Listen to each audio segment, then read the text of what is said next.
Good evening my dear friends, मैं doctor Vipul Chaudhary Pratibha classes के online platform पर आप सभी का हार्दिक स्वागत करता हूं, अभिनंदन करता हूं। जैसा आप सभी को विदित है, ज्ञात है कि पशु परिचर का जो रिवाइज्ड सिलेबस है वो कल अपने यहाँ पर पब्लिश हुआ है। तो उसके अंदर बहुत ही कम सिलेबस दिया है। बच्चों को ये लग रहा है, इतने ज़्यादा बच्चों के कॉल्स आ रहे हैं कि सर हमको पढ़ना क्या है, कौन से टॉपिक में क्या क्या चीज़ हो रही है। तो उसके लिए हम आपके सामने बिल्कुल थोड़े समय के लिए आप इस चीज़ को देखना, बताना लोगों को कि क्या अपने को पढ़ना है। देखो बच्चों, सिलेक्शन इसलिए नहीं होता है कि आप बहुत सारी बुक्स पढ़ लेते हो, बट इम्पॉर्टेंट ये है कि जिस जगह से आपका सिलेबस आ रहा है कि हाँ ये लाइन इस जगह से दी हुई है आपके सिलेबस में, वो कौन सी जगह से आपके पास आई है, सिर्फ उतनी चीज़ को आपको पढ़ना है। ये नहीं कि आपको डाल दिया बस। ये अपना जो दिमाग है, इसमें जितना आप गलत चीज़ें डालते जाओगे कुछ नहीं होना। आपको सिर्फ सिंपल क्या करना है, जितना बता रहे हैं उतना पढ़ना है, दैट्स इट। सिलेबस से बाहर कभी कुछ नहीं जाता। आपको आज इतना बता दूंगा कि इसके बाहर कुछ नहीं जाना है। तो मैं आपको ज़्यादा टाइम नहीं ले रहा हूँ, जल्द से जल्द बता रहा हूँ कि अपने सिलेबस में क्या क्या है। तो देखिए, सिलेबस के अंदर अपना ये पशु परिचर का जो सिलेबस है उसमें पहली चीज़ दी हुई है रिप्रोडक्शन। पहली चीज क्या दी हुई है? रिप्रोडक्शन। रिप्रोडक्शन का मतलब होता है जनन, यानी कि यहां पर ये चीज नहीं पूछना चाह रहा है कि प्रजनन क्या होता है। देखिए दोस्तों, प्रजनन का मतलब होता है वो ब्रीडिंग की तरफ जा रहा है, जेनेटिक्स की तरफ जा रहा है। यहां पर ये इस रिप्रोडक्शन का मतलब होता है, इस रिप्रोडक्शन का मतलब होता है कि वो नर जनन तंत्र और मादा जनन तंत्र, नर जनन तंत्र और मादा जनन तंत्र के बारे में पूछना चाह रहा है, मादा जनन तंत्र के बारे में पूछना चाह रहा। अब इनके बारे में ये नहीं कि इतना सा ही पूछना, इसके बारे में ईच एंड एवरीथिंग जो भी आपको पता है सब कुछ क्लियर होना चाहिए कि नर जनन तंत्र में क्या क्या पढ़ना है अपने को। नर जनन तंत्र में आपको वृषण पढ़ना है, नर जनन तंत्र में आपको वृषण कोष भी पढ़ना है, नर जनन तंत्र के अंदर आपको अधिवृषण भी पढ़ना है। इनके बारे में, इनके काम क्या होते हैं, कैसे होता है, सब कुछ इनके बारे में पढ़ना पड़ेगा। इसके बाद में शुक्रवाहिका क्या होती है वो भी पढ़ना पड़ेगा, उसके कार्य क्या होते हैं वो भी पढ़ने पड़ेंगे। आपको पढ़ना पड़ेगा कि शिशन क्या होता है, पेनिस क्या होता है। तंत्र है बहुत सारे अंगों से मिलकर के बना, हर अंग के बारे में आपको सब कुछ पता होना चाहिए, तब आप यहाँ से बनने वाले क्वेश्चंस जो हैं उनको सही कर पाएंगे। एज इट इज ऐसा इधर पकड़ लो, मादा जनन तंत्र सारी चीज़ें पढ़नी पड़ेगी। अंडाशय के बारे में पढ़ना पड़ेगा, हाँ सर बिल्कुल पढ़ना पड़ेगा।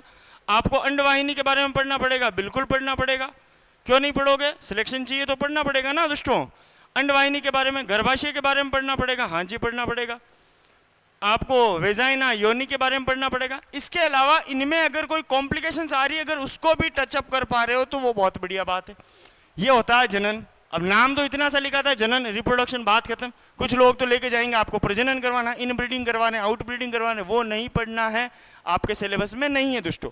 आपको ये सब चीज़ें पढ़नी है। फिर आ जाता हूँ मैं वापस से, रिप्रोडक्शन सेम चीज़ क्या दे रहा है, डाइजेशन, यानी कि पाचन तंत्र के बारे में पूछ रहा। पाचन तंत्र कैसे भाई, अपन ने खाना खाया, माउथ केविटी में, मुंह में खाने को लिया, ये गया मुख गुहा में, ग्रसनी में, ग्रास नाल में, ग्रास नाल से वो गया पेट में। अब पेट के बारे में अगर मैं तुमको बताऊं तो जानवर अलग अलग तरीके के होते हैं, बाकी सब चीज़ें तो चलो सेम है।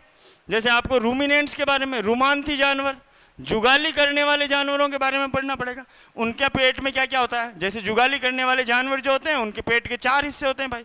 कितने हिस्से होते हैं? 4 हिस्से होते हैं। र्यूमन होता है, रेटिकुलम होता है, ओमेसम होता है, एबोमेसम होता है। ऊंट, इसके अंदर कौन कौन आते हैं रूमिनेंट्स में? गाय आती है, भैंस आती है, भेड़ आती है, बकरी आती है, कैटल, बफेलो, शीप, गोट, इन सब के बारे में। अब ये कैसे दिखते हैं उसके बारे में बहुत छोटे छोटे प्रश्न बनते हैं कि रूमन अंदर से कैसा दिखता है, रेटिकुलम कैसा होता है, सबसे बड़ा अंग कौन सा, तो वो सब चीज़। सेम चीज़ आपको नॉन रूमिनेंट्स, यानी कि जो जानवर जुगाली नहीं करते उनके बारे में पढ़ना पड़ेगा। तो वो रहेंगे आपके, घोड़ा रहेगा उसमें, हॉर्स आ जाएगा, उसके अंदर आपके सूअर आ जाएगा, बोर आ जाएगा, उसके अंदर आपके डॉग आ जाएंगे। ये सब जुगाली नहीं करने वाले हैं। उसके बाद में और क्या, उसके बाद में एक होते हैं शूडो रूमिनेंट, आभासी रुमांती। रुमांती तो है लेकिन आभासी रुमांती, क्योंकि इसमें 4 पार्ट नहीं रहेंगे, इसमें ओमेजम अनुपस्थित रहता है। इसमें ऊंट आता है, ऊंट किस में आता है? Pseudo ruminant. तो ये सब चीज़ें आपको डिटेल में पढ़नी पड़ेगी। उसके बाद में छोटी आंत पढ़ो, आप बड़ी आंत को पढ़ो, उसके बाद में लीवर को पढ़ो, गॉल ब्लैडर पढ़ो, सब चीज़ पाचन तंत्र से संबंधित हर एक चीज़ आपको पढ़नी पड़ेगी। अगला सेम ऐसा कैसा एक सिस्टम और दे रखा है, उसका नाम है रेस्पिरेशन। रेस्पिरेशन का मतलब श्वसन तंत्र की बात कर रहा है। अब श्वसन तंत्र कैसे होता है? तंत्र है तो अंग होंगे, अंग है तो अंग होंगे, नाम पता होने चाहिए। अंग को नाम कौन कौन से है भाई? नाक से सांस लिया, नासागुआ, नॉस्ट्रिल्स हो गए, नोस्ट्रिल्स के बाद में, नोस्ट्रिल्स के बाद में आपके ग्रसनी हो जाएगा, ग्रसनी से चला जाएगा लेरिंग्स, लेरिंग्स से चला जाएगा आपके ट्रेकिया, ट्रेकिया से ब्रोंकियल्स, लंग्स और एल्वियोलाई, वहाँ पर गैसों का आदान प्रदान होगा। तो वो हर एक चीज़, फेफड़ों के बारे में पढ़ो आप पूरा डिटेल में, क्योंकि नाम तो सिर्फ इतना सा दिया है कि श्वसन। अब ये है कि श्वसन क्या होता है, मतलब सांस को अंदर लेना और बाहर छोड़ना, इतना सा पढ़ के जाओगे नहीं, सब कुछ पढ़ना है अपने को। उसके बाद में क्या है, मेजर डिजीज, मेजर डिजीज। अब यहाँ पर वर्ड आ रहा है मेजर दोस्तों। मेजर का मतलब ऐसी बीमारी, बीमारियां तो बहुत सारी है, बहुत सारी बीमारियां होती है जानवरों में, लेकिन अपने को उनमें से वही बीमारियां पढ़नी है जो बहुत ही कॉमनली हो रही है, बहुत ही कॉमनली फील्ड में आपको हर जगह देखने को मिल जाएगी, उन्हीं बीमारियों के बारे में पढ़ना है। जैसे उन बीमारियों में भी मैं बता रहा हूँ आपको, मिल्क फीवर, मिल्क फीवर ये बीमारी है कि बच्चा देने के बाद में गाय में कैल्शियम की कमी हो गई तो वो बैठ जाती है, पीछे की तरफ लेटरल साइड में देखती है और उसके अंदर फीवर नहीं होता, टेम्परेचर कम हो जाता है, जिसको हाइपोथर्मिया बोलते हैं। अब ये हाइपोथर्मिया क्या हो गया, हाइपोथर्मिया हो गया इसका मुख्य लक्षण जो आगे दिया हुआ है। इन बीमारियों के आपको कैरेक्टरिस्टिक्स भी पढ़ने हैं, इनके लक्षण। जैसे अभी मैं तुमको बताऊँ एक बड़ी बीमारी, अच्छी बीमारी का नाम है रेबीज, सबने नाम सुन रखा होगा रेबीज। कुत्ते ने, पागल कुत्ते ने काटा, हिड़किया कुत्ता है उसने काटा तो रेबीज हो गया। अब रेबीज को अपन बोलते हैं हाइड्रोफोबिया। तो आपसे सिंपल पूछ लिया जाएगा कौन सी बीमारी के अंदर जानवर को या इंसान को पानी से डर लगता है। आपको सुन के बड़ा अच्छी, पानी से कैसे डर लगता है, अरे भाई रेबीज में पानी से डर लगता है उसको, तो ये उसका क्या हो गया, मेन कैरेक्टरिस्टिक हो गया। जैसे एक और बीमारी का नाम है टिटनस, क्या, टिटनस, इसी को बोलते हैं लोकजा।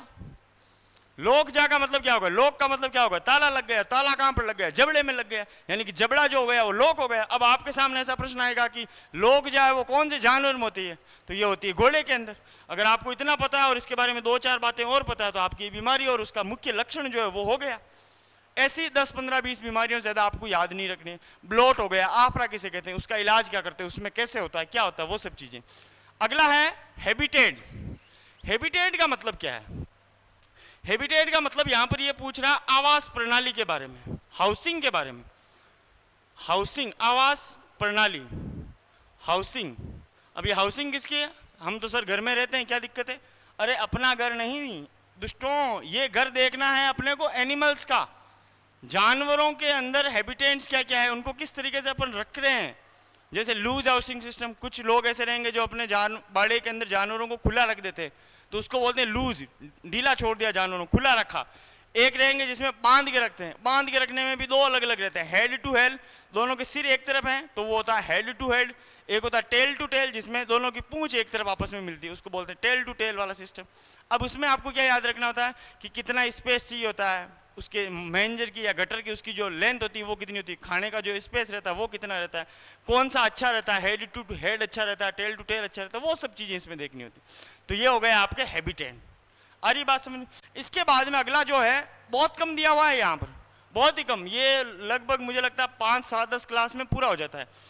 पशु उत्पादकों का पोषक मान, like nutritive value of animal product. Animal product क्या है, एनिमल प्रोडक्ट्स क्या होते हैं, एनिमल प्रोडक्ट हो गया जैसे दूध, क्या हो गया, दूध, दूध हो गया। अब मुर्गी का अगर मैं पूछूं या और पूछूं तो मांस, उनकी न्यूट्रिटिव वैल्यू यानी कि उनमें पोषक तत्व कितने हैं। जैसे अभी आपसे पूछ लिया जाए कि घी के अंदर फैट परसेंटेज कितना होता है, घी क्या है, दूध का ही प्रोडक्ट है, दूध से ही घी बनता है, दूध से ही बटर बनता है, दूध से ही क्रीम बनती है, तो क्रीम में फैट परसेंटेज कितना है, बटर में कितना फैट परसेंटेज है, घी में कितनी फैट है, तो घी में जैसे होती है 99.5 से 99.8 इतने परसेंट फैट होती है दोस्तों घी के अंदर।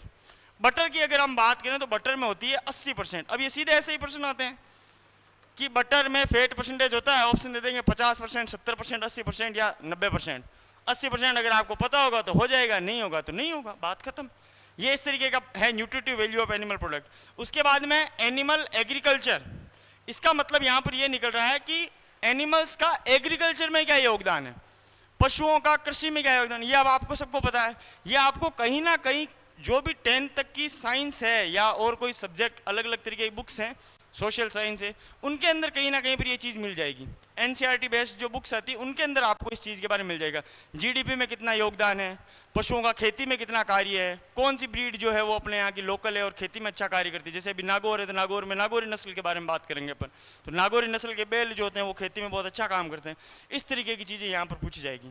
अगला है पोल्ट्री फार्मिंग, बहुत तगड़ी चीज़। पोल्ट्री फार्मिंग यानी कि कुक्कुट पालन के बारे में आपसे यहाँ पर पूछा। अब कुक्कुट पालन कोई एक शब्द नहीं है, ये एक पूरे का पूरा सब्जेक्ट टाइप का है, लेकिन फिर भी इसमें इंपॉर्टेंट चीज़ें क्या रहेगी जो आपके 10 तक की बुक्स में दिया हुआ रहता है वो, जैसे कि मुर्गियों को खाने में कौन कौन से खाने के मेथड कौन कौन से होते हैं। क्या आप उनको सीधे दाने दे रहे हो, दानों को मैश करके दे रहे हो, या पूरा दाना मैश करके दे रहे हो, 2-4 दानों को मिक्स करके मैश दे रहे हो, या उनको आप पूरी तरीके से नहीं खिला रहे हो। रहने की क्या क्या विधियां हैं, जैसे केज में रख रहे हैं उनको, पिंजरे में रख रहे हैं, खुला रख रहे हैं, है ना। इस तरीके की एक होता है डीप लिटर सिस्टम, इसी के अंदर आता है डीप लिटर सिस्टम। उसमें ब्रॉयलर को रखते हैं, लेयर को रखते हैं। फिर आपको लेयर ब्रॉयलर के मतलब पता होने चाहिए। लेयर का मतलब वो मुर्गियां जो अंडे देने में काम आ रही है, अंडों के लिए पाला जा रहा है, मांस वाले के लिए ब्रॉयलर शब्द काम में लेते हैं, है ना। अंडे की न्यूट्रिटिव वैल्यू क्या, अंडे में क्या क्या होता है, वो सब चीज़ें रहेगी आपकी पोल्ट्री फार्मिंग के अंदर। मुर्गियों में बुरी आदतें क्या क्या है, मुर्गियों में अंडा जो दे रही है वो उसमें किस तरीके से अंडा दिया जाता है ना। तो वो सब चीज़ें जो है वो पोल्ट्री फार्मिंग के अंदर आपकी आएगी। उसके बाद में अगली जो ब्रांचेज आ रही है वो है, अगला है आधुनिक विश्व में चरवाहे। आधुनिक विश्व में चरवाहे, इंग्लिश में shepherd in the modern world. बहुत ज़्यादा कंफ्यूजिंग जो चीज़ है वो ये है, बहुत लोगों को पता ही नहीं है कि क्या पूछ रहा है यहाँ पर।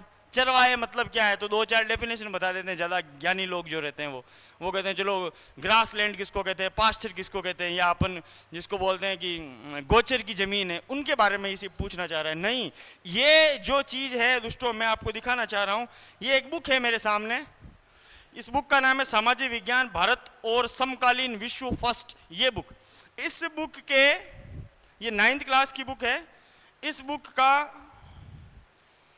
बुक का भाई ये पेज नंबर 97, इस बुक का page number 97 as it is लिखा हुआ है आधुनिक विश्व में चरवाहे। मैं आपको बार बार यही चीज कह रहा हूं कि ये 10 तक की बुक्स के अंदर अगर इनमें से आपको कोई भी चीज मिल रही है तो उसको छोड़ना ही मत, उसको छोड़ना ही नहीं है। ये जैसे एज इट इज जो हमको ढूंढने पर मिली है वो है आधुनिक विश्व में चरवाहे। इसको अगर आप पढ़ोगे इसमें आपको बहुत सारी चीजें दी गई, जैसे रेगिस्तान है, अपना पश्चिमी राजस्थान रेगिस्तान है, इसके अंदर थार का मरुस्थल है। हाँ जी, थार का मरुस्थल तो है सर, जियोग्राफी में पढ़ते हैं, थार का मरुस्थल है। इसके अंदर ऊंट को पाला जाता है। अब यहाँ पर बोलते हैं ऊंट को कौन सी जाति पालती है, ये लो ये क्वेश्चन आ गया, कौन सी जाति ऊंट पालक है, रेबारी, जिनको राइका भी बोलते हैं। अब यहाँ पर एक और आपको प्लेग रक्षक देवता पाबूजी, पाबूजी की तरफ भी जा सकते हैं वो। आ रही बात समझ में? इसके बारे में आप जितना यहाँ से इस बुक से जो मैंने रेफरेंस दिया उसके बारे में 15-20 पेज है, टोटल पढ़ लेना, लाइन टू लाइन डिट्टो, बात खत्म। अगला आएगा वन्य प्राणी, उनका जीवन तथा वन्य जीव संसाधन इत्यादि, wild life animals, their life and wild life resources. इसका मतलब क्या है? वाइल्ड लाइफ एनिमल्स का मतलब होता है कि ऐसे जीव जो डोमेस्टिक नहीं है, जो जंगलों में रहते हैं। जैसे जंगलों में रहने वाले जानवर सबको पता है, लॉयन हो गया, टाइगर हो गया, लेपर्ड हो गया यानी कि शेर, टाइगर, लेपर्ड यानी कि तेंदुआ, चिंकारा, हिरण वगैरह हो गए, मंकी हो गए। ये सब जानवरों के बारे में, ये कितने टाइम तक के लिए जिंदा रहते हैं, इनका कोई अलग चीज़ है क्या? जैसे लॉयन है, इसका नाम क्या है, पैंथरा लियो, पैंथरा टाइगरिस, है ना। ये सब के वाइल्ड लाइफ के जो भी इनके जूलॉजिकल नेम है वो आपको पता होने चाहिए। इनके बारे में कोई भी स्पेसिफिक चीज़ है वो पता होनी चाहिए। उनकी लाइफ स्पैन पता होनी चाहिए। Wild life resources, wild life resources का मतलब हुआ कि वन्य जीव संसाधन, कि वाइल्ड लाइफ के अंदर अपने को और कौन कौन सी चीज़ें हैं जो मिल रही है, वहाँ से अपन किस तरीके से ह्यूमन बींग्स जो है वो लाभान्वित हो सकते हैं, उनके बारे में। तो डेफिनेटली ये जो चीज़ है वन्य जीव संसाधन वाली, ये चीज़ भी आपको कहीं ना कहीं पर 10 तक की बुक्स में कोई ना कोई छोटे भाई बहन जो है उनकी बुक्स में आपको मिल जाएगी। तो ये है अपना मोटा मोटा सिलेबस। कोई बहुत बड़ा सिलेबस है नहीं, है ना, कोई ज़्यादा सिलेबस नहीं है, बट जितनी चीज़ बताई गई है उतना पढ़ लेना। उसके अलावा अगर हिम्मत बच जाए इसके बाद भी कि भाई हाँ नहीं हम थोड़ा बहुत और पढ़ेंगे, तो बिल्कुल पढ़ सकते हो आप। बाकी जो बताया है उतना आप पढ़ोगे तो आई थिंक आपको ये पता चल जाएगा कि आपको पढ़ना क्या है। इंपॉर्टेंट यही होता है। देखो, पढ़ने के लिए बहुत सारी चीज़ें हैं, इंपॉर्टेंट ये कि आपको क्या नहीं पढ़ना है। अब जो मैंने बताया इतना पढ़ लोगे तो बहुत है। और आप बोल रहे हो कि नहीं मैं तो वो दोस्त जो पढ़ रहा है वही पढ़ रहा हूँ, इधर कोई और पढ़ रहा है उसका वाला भी पढ़ लेता हूँ, तो सब में कुछ नहीं होना है।